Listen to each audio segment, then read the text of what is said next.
علم دین حاصل کرنے کے جو فضائل ہیں، جو برکات ہیں، وہ بے شمار ہیں۔ آئیے پرستن پاک کی نسبت سے 5 فرامین مصطفیٰ صلی اللہ تعالی علیہ وسلم سنتے ہیں۔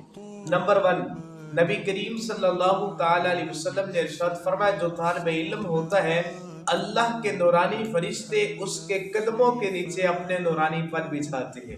نمبر 2، کریم آقا صلی اللہ تعالی علیہ وسلم ارشاد فرماتے ہیں کہ اللہ تبارک و تعالی جس کے ساتھ بلائی کرنے کا ارادہ فرماتا ہے اللہ اس کو دین کی سمجھ بوجھ عطا فرما دیتا ہے۔ نمبر 3، نبی کریم صلی اللہ تعالی علیہ وسلم نے ارشاد فرمایا کہ جب کوئی بندہ علم دین حاصل کرنے کے لیے اپنے گھر سے نکلتا ہے اللہ تبارک و تعالی اس کے لیے جنت کا راستہ آسان فرما دیتا ہے۔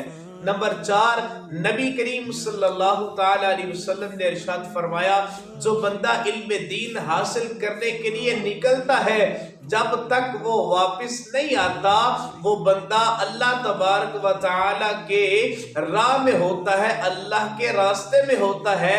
اور 5ویں حدیث پاک اور آخری حدیث پاک کریم آقا صلی اللہ تعالی علیہ وسلم ارشاد فرماتے ہیں، جب کوئی بندہ علم دین حاصل کرتا ہے یہ اس کا علم دین حاصل کرنا اس کے پچھلے گناہوں کا کفارہ بن جاتا ہے۔